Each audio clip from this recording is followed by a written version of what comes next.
ایک مرتبہ پھر آپ کو انوار رمضان کی اس خصوصی افطار ٹرانسمیشن میں K21 نیوز کے پلیٹ فارم سے آپ کی میزبان رضا سیفی آپ کو خوش آمدید کہتی ہے اور گفتگو جاری ہے جی آج کے موضوع کے حوالے سے. اور موضوع ہمارا بہت ہی خوبصورت حضرت سیدنا عیسیٰ علیہ السلام کے حوالے سے ہم بات کر رہے ہیں اور ساتھ ہی مریم علیہ السلام کے حوالے سے بھی بات ہو رہی ہے, ان کے معجزات پہ بات ہو رہی تھی. اچھا وہ جو ایک معجزہ میں نے جیسے کہ عرض کیا کہ دوسرا ان کا معجزہ یہ تھا کہ خدا کے حکم سے پیدائشی اندھے اور گھوڑے کو بھی تندرست کر دیتے تھے. اس پہ بھی تھوڑی سی میں چاہتی ہوں کہ مفتی صاحب روشنی ڈال لیں تاکہ اس کے اوپر بھی گفتگو کر سکیں آگے. جی بالکل, اس میں یہی تھا کہ حضرت عیسیٰ علیہ السلام نے ویسے تو بہت سارے معجزات دکھائے ان کو, اور ایک ان کا یہ معجزہ بڑا ہی مشہور ہوتا تھا کہ کوئی اگر مادہ دار اندھا ہوتا تھا, ماں کے پیٹ سے نبی نہ پیدا ہوا, تو طبیبوں نے ڈاکٹروں نے سب نے جب جواب دے دیا تو ان کے ذہن میں یہی ہوتا تھا کہ ایک شخص آئے ہیں جو کہ نبوت کا اعلان کرتے ہیں, اللہ کے نبی ہیں, ان کے پاس لے جایا جائے. تو جب حضرت عیسیٰ علیہ السلام کے پاس وہ لے کر جاتے تھے تو آپ جو ہے نا اللہ کا نام پڑھ کر جو ہے اس پہ پھونک مارتے تھے اور اپنا دست شفقت پھیرتے تھے, تو وہ جو اندھا ہوتا تھا اس کی بینائی واپس آ جاتی تھی. اور اسی طرح جو ہے برس اور کوڑ کے مرض والا بندہ ہوتا تھا, یہ بھی جب اس کو ہر ڈاکٹر ہر طبیب اس کو لا علاج قرار دیتے تھے تو بس یہی ہوتا تھا کہ اب اس میں اللہ تعالیٰ کی قدرت کا ظہور ہونا ہوتا تھا. تو جب حضرت عیسیٰ علیہ السلام کے بعد ان کو لایا جاتا تھا تو حضرت عیسیٰ علیہ السلام ان کے ساتھ بھی یہی معاملہ کرتے تھے کہ آپ اللہ کی کلام پڑھ کے اللہ کی بارگاہ میں دعا بھی کرتے تھے, اور انبیاء کی تو وہ دعا ہوتی ہے, اللہ فرماتا ہے کہ ان کی دعا کبھی رد نہیں ہوتی, تو دعا کر کے کبھی کچھ پڑھتے تھے, کوئی ہاتھ لگاتے تھے تو وہ بھی شفا یاب ہو جاتے تھے. یہ تو ہم نے بات کر لی معجزات کی اور جو ان کے واقعات تھے زندگی کے اور ان کے پہلوؤں پہ بھی ہم نے نظر, لیکن اب عصر حاضر کی طرف تھوڑا چونکہ ہم ہمیشہ آتے ہیں. اب یہ بتائیں حضرت عیسیٰ علیہ السلام کا جانا, اللہ تعالیٰ کے پاس ان کو زندہ اٹھایا ہے, جو ہمارا ایمان ہے اس سارے معاملے کے اوپر, اور اب جو ان کا واپس آنا ہے اور جو سارا معاملہ ہے اس کے اوپر بھی تھوڑی سی روشنی ڈالیں اور تھوڑا سے طویل انداز میں اس کو تھوڑا سا ایکسپلین کریں تاکہ لوگوں کو اس کے بارے میں پتہ چلے. جی بالکل, اس حوالے سے یہ کہ حضرت عیسیٰ علیہ السلام کے بارے میں ایک تو ہم یہ بات کلیئر کریں گے کہ حضرت عیسیٰ علیہ السلام کا خود یہی عقیدہ تھا کہ میں اللہ کا بندہ ہوں, اللہ کا نبی ہوں. اور دوسری بات یہ یاد رکھیے کہ حضرت عیسیٰ علیہ السلام کو زندہ آسمانوں پہ اٹھایا گیا. کچھ لوگوں کا یہ خیال ہے کہ ان کو یہودیوں نے جو ہے نا قتل کر دیا تھا, حالانکہ ایسا نہیں ہے. قرآن کریم میں یہ آیت ہے اذ قال اللہ یا عیسیٰ انی متوفیک ورافعک الی, اللہ نے فرمایا کہ ہم نے عیسیٰ علیہ السلام کو اپنے پاس اٹھا لیا, بلندی پر اٹھا لیا, آسمانوں پر اٹھا لیا. قرآن کے ایک اور مقام پر بھی یہ ہے کہ وما قتلہ یقینا, کہ انہیں قتل کسی نے نہیں کیا, اللہ کے نبی کو کسی نے قتل نہیں کیا, بل رفعہ اللہ الیہ, بلکہ اللہ نے انہیں آسمانوں پہ اٹھا لیا. پھر قرآن میں یہ بھی آتا ہے کہ وما قتلوہ وما صلبوہ ولکن شبیہ لہم, نہ انہیں سولی دی گئی, نہ انہیں پھانسی دی گئی, نہ انہیں قتل کیا گیا, بلکہ اللہ تعالیٰ نے اپنے اس پیارے نبی حضرت عیسیٰ علیہ السلام کو 33 سال کی عمر میں بقول علامہ جلال الدین سیوطی کے اور 120 سال کی عمر میں بقول امام زرقانی کے بحوالہ تفسیر جمل جلد 1 صفحہ نمبر 427, یہ اس کتاب میں اس تفسیر میں لکھا گیا ہے کہ ان کو اللہ نے زندہ آسمانوں پہ اٹھا لیا. اور پھر ان کے آسمانوں پہ چلے جانے کے 6 سال کے بعد آپ کی والدہ سیدہ مریم رضی اللہ تعالیٰ عنہا بھی وصال فرما جاتی ہیں, بحوالہ تفسیر جمل جلد 1 صفحہ نمبر 427. اور اگلی بات جو آپ نے پوچھی ہے وہ یہ ہے کہ اب حضرت قرب قیامت کی نشانی میں سے یہ ہے کہ وہ آئیں گے, دجال کو ختم کریں گے اور اس جگہ پہ آ کے شریعت محمدی کا وہ باقاعدہ پرچار کریں گے, اعلان کریں گے. جس دین کو لے کر آئیں گے وہ دین محمد ہوگا, جس شریعت کی بات کریں گے وہ شریعت محمدی ہوگی, اور اسی شریعت کا اعلان کرتے رہیں گے اور 7 سال تک دوبارہ رہیں گے. اور پھر انہیں اللہ تبارک و تعالیٰ انہیں وصال عطا فرمائیں گے اللہ تعالیٰ. اور پھر حضرت عیسیٰ علیہ السلام کا جو مدفن ہوگا وہ گنبد خضراء میں مدینہ شریف میں کیا جائے گا. اور انہوں نے اپنی زندگی میں بھی ایک ہی پرچار کیا کہ مبشرم برسول یاتی من بعد اسمہ احمد, میں جس نبی کا کلمہ پڑھنا چاہتا ہوں, جس نبی کا امتی بننے کی خواہش رکھتا ہوں, اس نبی کا نام ہوگا احمد اور محمد. حضرت عیسیٰ علیہ السلام نے میرے آقا کا نام لیا, اور جب معراج کی رات میرے آقا گئے تو حضرت عیسیٰ علیہ السلام بھی میرے آقا کے اقتداء میں نماز پڑھ رہے تھے. اور عیسیٰ علیہ السلام کا واپس آنا, آسمانوں پہ جانا اور اپنی زندگی کے اندر, اپنی کتاب کے اندر اپنی قوم کو یہ بتانا کہ میرے بعد ایک نبی نے آنا ہے جو میرا بھی نبی ہوگا اور تمہارا بھی نبی ہوگا. اب یہاں پر بات ختم ہو جاتی ہے. جس نبی کو عیسیٰ علیہ السلام بھی اپنا نبی مانے, اور وہ نبی جب تشریف لاتے ہیں اللہ فرماتا ہے کہ میں نے ایک قوم, ایک قبیلے, ایک علاقے, ایک شہر کے لیے نہیں نبی بنا کر بھیجا, بلکہ فرمایا کہ اے رسول ہم نے آپ کو پوری کائنات کے لیے رسول بنا کر بھیجا ہے, آپ رحمت للعالمین ہیں, میرے آقا پوری کائنات کے نبی ہیں. معراج کی رات میں سدرہ پہ جانا اور انبیاء کی امامت فرمانا اس بات کی بڑی واضح دلیل ہے کہ میرے آقا سارے اماموں, سارے نبیوں کے بھی امام ہیں, اور یہاں پر یہ بات بھی میں عرض کرنا چاہوں گا، تلک الرسل فضلنا بعضهم علی بعض. اب اگر کچھ لوگ یہ کہیں کہ اب ایک عیسائی اور ایک میرے آقا کا کلمہ پڑھنے والے کے درمیان میں مناظرہ ہوا، عیسائی کہنے لگا کہ جی ہمارے نبی تو مردوں کو زندہ کرتے تھے، لہذا ہمارا نبی تمہارے نبی سے افضل ہو گیا. تو وہ جو میرا رسول اللہ کا غلام تھا اس نے کہا کہ بس اتنی سی بات ہے. تو وہ حضور غوث اعظم دستگیر رضی اللہ تعالیٰ عنہ کی بارگاہ میں لے کر آ گیا، کہنے لگا کہ حضور یہ عیسائی ہے، یہ کہتا ہے کہ ہمارے نبی مردوں کو زندہ کرتے تھے، لہذا محمد مصطفیٰ سے زیادہ افضل فضیلت والے ہیں. تو پہلے تو میرے غوث پاک نے یہ فرمایا کہ دیکھو قرآن یہ کہتا ہے کہ تلک الرسل فضلنا بعضهم علی بعض، اور جب تمام انبیاء نے میرے آقا کے پیچھے یوں کہا کہ پیچھے اس امام کے اللہ اکبر، تو بات ہی ختم ہو گئی کہ یہ تمام انبیاء سے افضل والا میرے آقا ہیں. اور رہی بات یہ کہ تمہارا یہ کہنا کہ ہمارے نبی تو مردوں کو زندہ کرتے تھے، غوث پاک غوث اعظم دستگیر رضی اللہ تعالیٰ عنہ جوش میں آئے، آپ نے فرمایا کہ اگر اسی بات سے تم یہ کہتے ہو کہ ہمارے نبی افضل ہیں تو پھر فرمایا کہ آؤ آج محمد مصطفیٰ کا غلام تمہیں یہ کام کر کے دکھاتا ہے. تو غوث پاک جو ہے نا فرماتے ہیں کہ مجھے قبرستان میں کسی پرانی قبر پہ لے کر جاؤ اور پوچھا کہ تمہارے نبی کس انداز میں مردوں کو زندہ کرتے تھے. تو کہنے لگے کہ وہ کہتے کم باذن اللہ، کہ کھڑے ہو جاؤ اللہ کے حکم سے. غوث اعظم دستگیر جب قبرستان میں گئے تو پرانی سے پرانی قبر کے اوپر لے جایا گیا.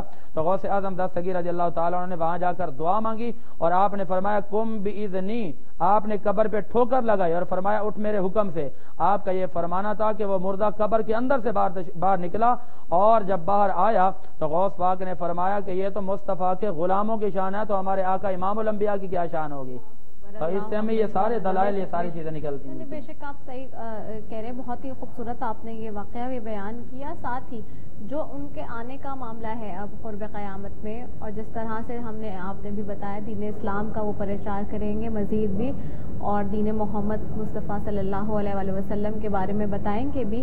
تو خاص طور پہ اس حوالے سے بھی تھوڑا سا بریفلی ہمیں اور بھی بتائیں، کیونکہ جب وہ آئیں گے کس طرح سے ان کا آنا ہے واپس، کیونکہ وہ بھی ہمیں مختلف روایتوں سے مختلف چیزیں ملتی ہیں اس میں بھی. جی اس پر کلام تو بڑا طویل ہو سکتا ہے، پر اختصاراً میں یہی عرض کروں گا کہ جب حضرت عیسیٰ علیہ السلام کا ظہور ہوگا تو احادیث کے اندر یہ آتا ہے کہ وہاں پر جو ہے وہ دجال کا فتنہ ہوگا اور اس کو حضرت عیسیٰ علیہ السلام آ کے ختم کریں گے.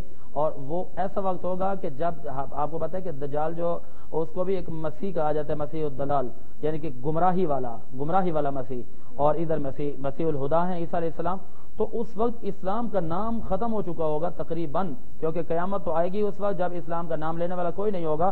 تو دجال جو ہے اس وقت آ کے اپنی حکومت کرنا چاہے گا اور گمراہ کرنا چاہے گا لوگوں کو. تو اللہ تعالیٰ عیسیٰ علیہ السلام کو اس وقت بھیجیں گے کہ اب آپ جائیں، یہ جو لوگوں کو گمراہ کر رہا ہے اس کی گمراہی کا خاتمہ کیا جائے اور خود اس کو قتل کیا جائے. تو اس کو قتل کر کے اب آ کے یہ کہیں گے کہ جس دین کو اللہ نے پسند کیا ہے میں اس دین کو لے کر آیا ہوں، جس نبی کی شریعت کو اللہ نے پسند کیا میں اس نبی کی شریعت کو لے کر آیا ہوں. تو عیسیٰ علیہ السلام کا یہی انداز ہوگا.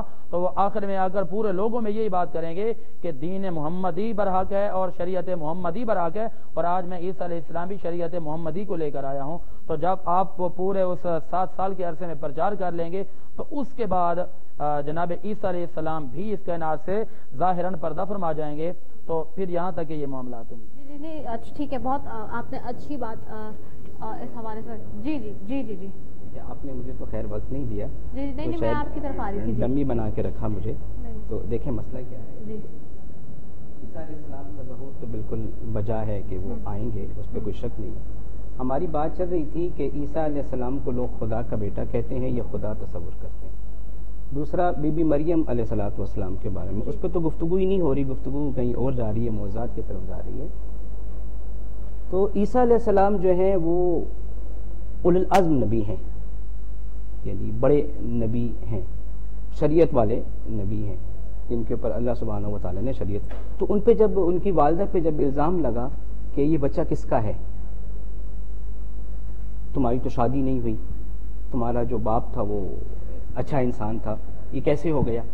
تو اس ٹائم پہ حضرت مریم علیہ السلام جہاں پہ وہ رہا کرتی تھی وہاں سے نکل کے جب گئی تو اللہ سبحانہ و تعالیٰ نے حضرت عیسیٰ علیہ السلام ان کے وجود میں دیا. جب عیسیٰ علیہ السلام کو وجود ہوا وہ اس کو اٹھا کے لے کے آئے. ایسے اس ٹائم تک انہوں نے روزہ رکھا ہوا تھا جو مائے اچھا تو وہ اٹھایا ہوا تھا ایسے ہاتھوں پہ. تو اب کہا کہ ماں ہاذا، یہ کیا ہے، یہ تیرا نہ باپ برا تھا نہ تیرے کیا دوسرے برے تھے، تو یہ کیا ہے. تو عیسیٰ علیہ السلام کی والدہ بالکل خاموش تھیں اور اشارہ کیا اس بچے کی طرف، تو اس بچے نے کہا کہ انی عبداللہ آتانی الکتاب وجعلنی نبیہ. پہلا تو یہ کہ جو لوگ مجھے کہتے ہیں کہ میں خدا کا بیٹا ہوں، میں خدا کا بیٹا نہیں، انی عبداللہ، میں اللہ کا بندہ ہوں. آتانی الکتاب، اللہ نے مجھے کتاب نازل کی، وجعلنی نبی، اور مجھے نبی بنا کے بھیجا ہے. جب نبی کہہ دیا تو نبوت کا سلسلہ جو تھا وہ یہاں سے پھر شروع ہوا حضرت عیسیٰ علیہ السلام کا. تو وہ نبی بن کے آگے، جب نبی بن کے آئے تو اب ان لوگوں نے جو وہاں موجود تھے، جب انہوں نے دیکھا تو انہوں نے کہا تو یہ تو واقعی ایک کرامت والا شخص ہے، جو اس عمر میں 3 گھنٹے کا یا 3 دن کا جو تھا یا 1 دن کا جو بچہ تھا وہ کلام کر رہا ہے. تو انہوں نے کہا واقعی یہ نبی ہے. یعنی سب سے پہلے نبوت کی دلیل ان کے پاس یہ انی عبداللہ آتانی الکتاب وجعلنی نبی. معذرت کے ساتھ میں تھوڑی بات لمبی ہو رہی ہے، صرف اس کو میچ کیجیے گا تھوڑی دیر کے لیے. جب ہم نے کہہ دیا کہ عیسیٰ علیہ السلام آخری حجت ہیں، آخری حجت ہے، آخری یعنی وہ بن کے آئیں گے، رسول بن کے آئیں گے، تو ان کے ساتھ ایک دعویٰ تھا کہ آخری نبی آئے گا جس کا نام احمد ہوگا. تو آپ صلی اللہ علیہ وآلہ وسلم کی زیارت نہیں کی حضرت عیسیٰ علیہ السلام نے. اب عیسیٰ علیہ السلام کو اللہ نے اٹھا لیا آسمانوں پہ، وہاں چلے گئے. تو ہو سکتا ہے انہوں نے کہا کہ شاید آسمان پہ ہو میرا نبی، پہلے آسمان پہ، دوسرے آسمان پہ، تیسرے آسمان پہ، وہاں نہیں نظر آئے، وہاں نہیں ملے. تو اب جب یہ مفتی صاحب نے کہا کہ اب جب کیا ہے کہ ان کا دوبارہ ظہور ہوگا تو وہ دعویٰ کہاں گیا کہ میں نے کیا ہے آخری نبی کی زیارت کرنی ہے. آخری نبی کی تو زیارت ہوئی نہیں، ہمارے آقا حضرت محمد مصطفیٰ صلی اللہ علیہ وسلم کی زیارت نہیں کی.